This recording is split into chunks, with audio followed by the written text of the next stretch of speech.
Gusto recibir en Círculo de Poder, donde están los líderes de opinión, y obviamente Gibran Aro es un líder en la materia, es un abogado reconocido, joven, de estos nuevos abogados jóvenes que vienen empujando fuerte, mi querido Rol.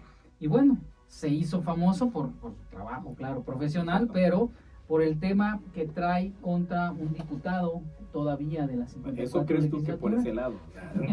No, desde luego, pero tomó mucho reconocimiento, la verdad, que ahorita nos platica un poquito Gibran, en el tema del diputado que tiene pues, una averiguación, exactamente, el diputado Zapotitla. Pero bueno, Gibran, qué gusto tenerte en el Círculo de Poder. Muchas gracias por la invitación, Chacho. Muchas gracias, Rob. Entonces, gracias a tu auditorio, y pues aquí estamos para platicar. Ahora sí que nosotros estamos aquí día con día, vemos el día con día de Morelos, y pues estamos ahora sí que ávidos, ¿no? de la información con usted. Oye, estamos poniendo el tema pues, de la integración al día de hoy del Congreso. Ya este tema ya no puede, es como la bolsa, ¿no? Cambia de un día para otro y ya nadie se puede... ¿Puede cambiar todavía? Sí, todavía puede cambiar, sí, claro, porque además el tema de los tribunales implica mucho de criterio, y entonces ahí la ley... La ley donde empieza a trastabillar, y tú lo sabrás mejor que yo, que eres abogado, es el tema de los criterios en la aplicación. Entonces, ahí el tema de los tribunales, unos se contraponen en criterios con otros, y ahí es donde empieza el asunto. ¿Tú cómo ves esta reconfiguración? Sí, mira, después de las decisiones del regional, de la sala regional, viene la federal, ¿no? Todavía sí, claro, que pueden impugnar en su momento a los que no estén conformes, pero ya viene siendo la federal a tratar lo que resolvió prácticamente la sala regional. Entonces es muy complicado que se vaya a mover, no digo imposible, pero sí es algo muy complicado que se vaya a mover. Yo creo que ya así se van a quedar. Porque además me comentaban que ya en la instancia que sigue va por temas de constitucionalidad, ya son temas mucho más complejos que un tema de un criterio simplemente aplicar, ¿no? Exactamente, en la regional recordemos pues se ven los temas como la anulación de las casillas. Entonces ahí es donde prácticamente se cambian, ¿no? O sea, aquí definen una cosa, luego en la regional otra. Entonces, pero ya en la federal es muy complicado que se mueva. Regularmente no se llega a mover. Entonces yo por eso considero, con base a la experiencia que tengo en la materia de derecho, no especialidad en el electoral, pero sí lo que he visto, pues yo creo que sí se van a quedar las cosas, ¿no? En la parte de los plurinominales, o sea, Edi Margarita de Morena sube, se decía que hubiera sobre representación. La realidad es que al bajar, baja Ale Flores, sube de Margarita, entonces queda conformado igual Morena con 6 diputados. ¿Tú no ves ya que se muevan estas plurinominales? Lo veo complicado, la verdad es que lo veo complicado, no imposible, lo repito otra vez, pero siempre está esa posibilidad, ¿no? O sea, el último minuto es como esencial en esta esto no se acaba hasta que se acaba, ¿no? Y yo creo no, es que en materia electoral es eso, ¿no? O sea, la realidad es que es minuto por minuto, segundo tras segundo, en realidad es como un partido de fútbol, ¿no? Sí, claro, y por ejemplo, el INPEPAC, aquí estuvo la presidenta del INPEPAC, y nos platicaba de que esto para ellos no termina, porque además, terminando el asunto de las diputaciones, se van con el tema de los municipios, ¿no? Y hasta el 31 de diciembre tienen para resolver. Todavía, sí. Entonces es un tema muy complicado. Bueno, pues ahí Villalobos, ¿no? O sea, si alguien se la sabe, nuestro no, de hecho, el mismo gobernador cuando contendió para presidente municipal, pues hasta una semana antes de que tomara protesta fue cuando se definió, recordemos, 2015 para 2016. Sí, claro. O sea, este tema electoral es muy volátil, y bueno, habrá que preguntarle a gente que sabe en el tema de ya legislar y todo, pero si de pronto todo nos hace suponer que se requiere de pronto de afinar ciertas leyes en el tema electoral. Digo, la reforma política electoral pasada fue nefasta la que se generó, muy parchada, pero sí necesitan de pronto dar un poquito más de certeza a ciertas figuras, ¿no? El tema de las candidaturas indígenas, ¿no? Claro. Que a un par los pusieron en su autodeterminación, pero hay un par que también se colaron por el asunto. El tema del eléctrico gay, que es muy complicado, y me lo decían fuera del aire, oye, es que cómo compruebas que una persona no. Por ahí hubo un par de candidaturas muy dudosas que afortunadamente no trascendieron, pero dices, sí, de pronto hay que afinar muy bien esos detalles para no abrir la puerta a los mañosos, porque ya no sé ni cómo decirlo, ¿no? Yo creo que es un parteaguas, ¿no? Lo que acabamos de ver en estas elecciones y en estas designaciones como tal de las candidaturas indígenas es un parteaguas, porque también las comunidades a partir de la siguiente elección pues van a poner más atención en esa situación y van a querer un representante y no van a caer en dádivas, ¿no? Que se llega a ver en ese tipo de corrupción. Además, ¿sabes qué? Acabas de decirlo bien, Gibran. el tema de que ya le ven la factibilidad. O sea, ya las comunidades indígenas dijeron, espérate. O sea, si hay mucha factibilidad de tener representantes, yo creo que ahora sí se van a abocar, como dices tú, a meterle duro para que vaya gente de su comunidad. Bajan al presidente municipal de Huitzilac, precisamente Ulises Pardo, precisamente por ese tema, y la sociedad, o sea, por lo menos las comunidades se congratulan, se molestan todavía porque dicen que dejaron al suplente, pero por lo menos se empiezan a compenetrar, y eso es bueno, porque al final de cuentas ya las comunidades tienen más que legítimo ese espacio. Empieza a haber esa participación ciudadana que se estaba buscando, entonces yo creo que es bueno. Yo creo que es bueno dentro de lo malo que ya vimos. Sí. Entonces yo creo que es bueno y va a ser, por eso digo que es un parteaguas. Sí, además toda la ley es perfectible, entendemos, ¿no? Como dices, Gibran, la participación ciudadana y sobre todo rol, como lo comentamos, ya hoy en día pareciera ser que es mucho más real que antes, ¿no? La participación ciudadana anterior pues, estaba muy ligada a los cotos de poder partidistas o de políticos como tal, y hoy vemos con este tema de Huitzilac que no reconocen la gente de Coajomulco a Ulises Pardo, y hoy no reconoce al suplente, y hoy pareciera ser que según las leyes electorales va a haber una elección por el distrito 3 de Cuernavaca. Entonces habrá que estar muy atentos, Rol, Gibran, yo creo por este tema, ¿no? Seguimos con un tema político en Morelos que pareciera hoy en día que la 55 legislatura, con esta llegada de muchos actores profesionales con ciertos perfiles, 5 expresidentes municipales, podría llegar a ser una muy buena alternativa, pero hoy seguimos con esos problemas. A mí lo que con lo que yo me quedo es, como dice Gibran, con el tema del antecedente. Ya hay un antecedente, ya se está empujando, ya está empezando la sociedad a compenetrarse. Hay que empujar para que los diputados ahora sí nos den mecanismos de participación ciudadana, que nos los quitaron la 53ª legislatura prácticamente, tema de revocación de mandato, los foros, todo este dinámica que ellos decían que no se podía hacer porque no se había homologado con la federal. Bueno, pues ahora ya hay las condiciones de cierta manera y habrá que empujarlo, pero sobre todo el tema de la participación ciudadana y de la corresponsabilidad que ya empieza en la factibilidad de que ya la sociedad ve que sí se puede empujar. Claro. ¿No? Pues si no tienen inconveniente, vamos rápido a un corte y regresamos en un momento para seguir platicando aquí con Gibran Jaro, abogado del Estado de Morelos. Gracias por continuar con nosotros aquí en Círculo de Poder, lanzarnos 10 de opinión y nos acompaña en este espacio Gibran Jaro, hay que decirlo bien, y hago Gibran Jaro, abogado del Estado de Morelos.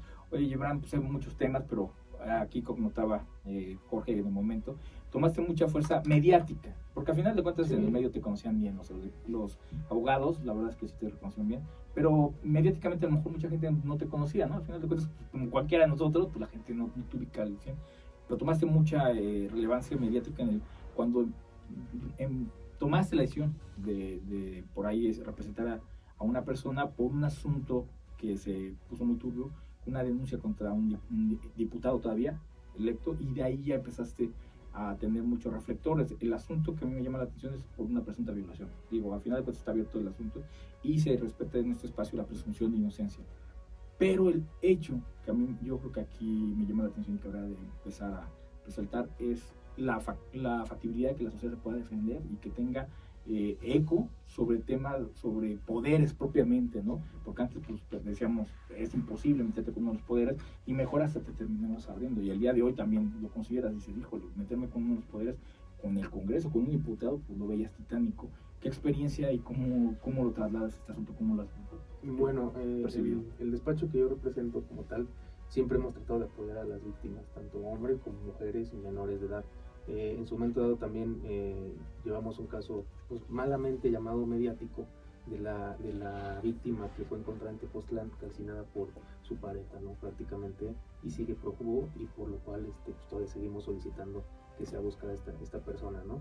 El caso que tú me mencionas, pues también apoyamos a la víctima, se le dieron las medidas de protección en su momento dado por la Fiscalía General del Estado, sigue con las medidas de protección, y prácticamente ella nos solicita que no sea la Secretaría de Seguridad Pública, porque había mucho compadrazgo entre el diputado siendo acusado y pues de la bancada que el gobierno prácticamente está al frente, ¿no? O sea, desgraciadamente a veces uno no quiere ser mal pensado, pero pues si la víctima te lo está solicitando, Sí, claro. nosotros tenemos que darle esas herramientas que nos facilita la ley, y obviamente fue en ese sentido que se solicitó a la Fiscalía General del Estado, y nosotros fuimos ayudando prácticamente a la Fiscalía como asesores jurídicos, nos lo permite la ley, de aportar las diversas pruebas para poder tener ya un expediente sólido, una carpeta de investigación sólida, para poder solicitar al Congreso en su momento dado el juicio de procedencia.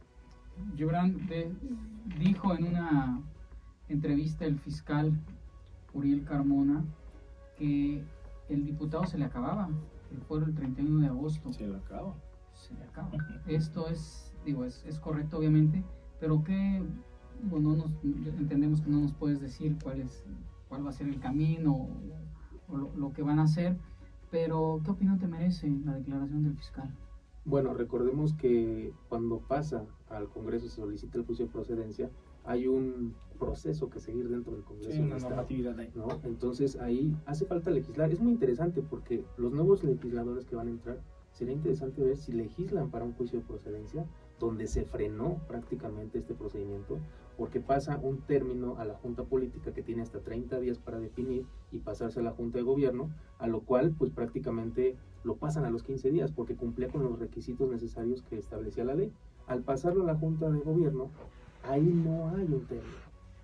Ahí probablemente hubo ayuda, o no queremos decir más, entonces una omisión, hicimos lo conducente en derechos humanos, entonces eso sigue ahí por esa omisión como tal. Entonces ahí podrían legislar para meter ese término, porque no dudo, y espero que no sea así, pero no dudo que en algún momento de la vida vaya a suceder otra situación de estas, y no podemos estar frenando la justicia por un fuero. Un fuero no puede estar arriba de un derecho fundamental de una víctima. Es simplemente, eso es fundamental, ¿no? O sea, si a ti te están haciendo un agravio un diputado, ya seas hombre, ya seas mujer, ya seas menor de edad, no puede estar por encima el fuero de un derecho fundamental como víctima. Es que acá de entrar un tema que es súper polémico, el asunto del fuero. El fuero se entiende precisamente, de manera histórica entendemos cómo fue generado, y fue para generar contrapesos y que no hubiera una represión, ¿no?, por parte del mismo poder hacia las minorías, que en su momento cuando se generó.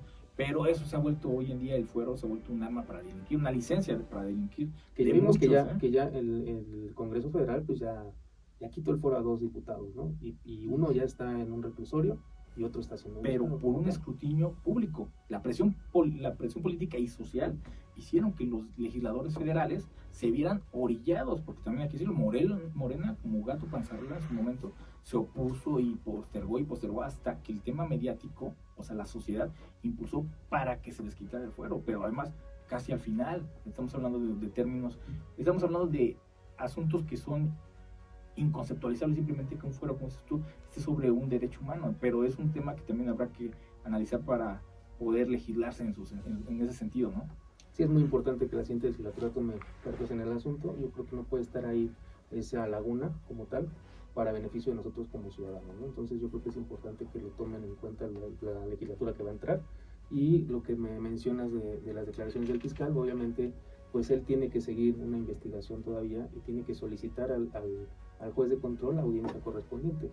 ¿Por qué? Porque el señor ya no va a tener fuero, entonces tiene toda la posibilidad de hacerlo, y tiene, pues ahora sí que no la posibilidad, tiene la obligación como tal, tiene esa obligación, porque la carpeta de investigación ya prácticamente está concluida como tal. Oye, ya traías un tema que estaba platicando fuera del aire, implícito en todos los sentidos, el tema de la procuración de justicia y este asunto que a final de cuentas muchas veces como sociedad lo desconocemos, entendiendo, por ejemplo, el tema pues, jurídico que te ampare, que tienes que hacer toda una metodología para un asunto que se tiene que legislar, pero obviamente muchas veces también los ciudadanos desconocemos nuestros derechos y por desgracia le hacemos más caso al Face que a otros, ¿verdad? Y entonces toda la rumorología que se genera, lo que genera es desinformación, ¿no? Al final no sabemos qué podemos o no podemos hacer. Me comentas fuera del aire que, por ejemplo, sí puedes grabar a un policía o a un servidor público haciendo sus funciones, y muchas veces no lo hagas porque incurres en delito. O sea, son temas muy interesantes. Sí, es un tema muy interesante. Bueno, definamos aquí, la Procuración de Justicia es para la Fiscalía General del Estado. Ellos se encargan de procurar la justicia. ¿Qué es esto? Investigar después de que se llevó a cabo el hecho delictivo. y el gobierno del estado como tal tiene sus funciones, la policía como tal, que es la prevención del delito, que es el prevenir y prácticamente que haya una flagrancia, o sea, cuando hay un delito, se detenga de manera flagrante a la persona. Y prácticamente el Tribunal Superior de Justicia son los que se encargan de emitir la sentencia y todo lo que conlleva de este delito, ¿no? Entonces, respecto a la procuración, digo, a la prevención del delito, a la prevención del delito, pues sí corresponde al gobierno del estado, y sí, obviamente como ciudadanos a veces nos molesta que haya un retén, a veces nos molesta que nos pare el policía.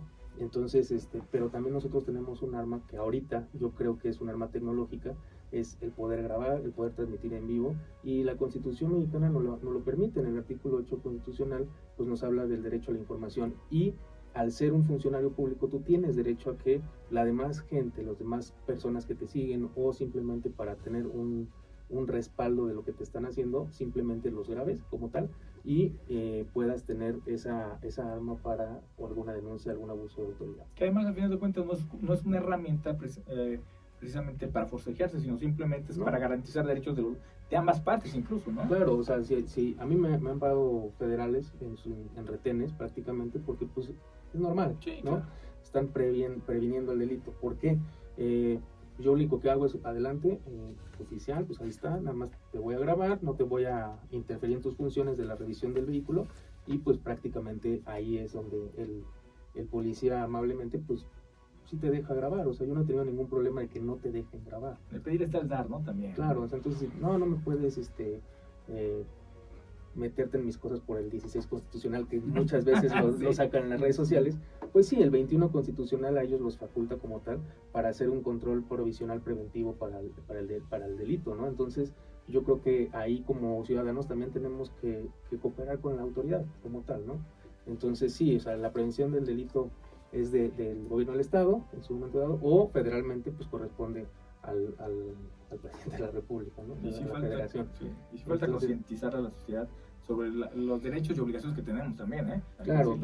Y sí, obviamente, pues nada más la prevención, pues hay que exigirlo, ¿no? O sea, estábamos hablando de la participación ciudadana, y pues sí hay que exigir esa parte nada más de que trabajen más en la prevención del delito, ya sea este gobierno el que sigue.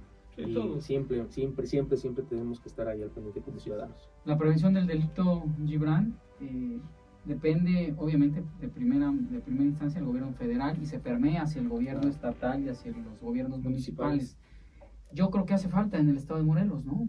Hace falta, yo creo que estamos estancados. Digo, las cifras del Secretario Ejecutivo Nacional nos hablan de que estamos estancados desde el 2017 para acá. Estamos hablando del anterior gobierno y de este gobierno. Sí, claro. O sea, prácticamente estamos estancados en la prevención del delito.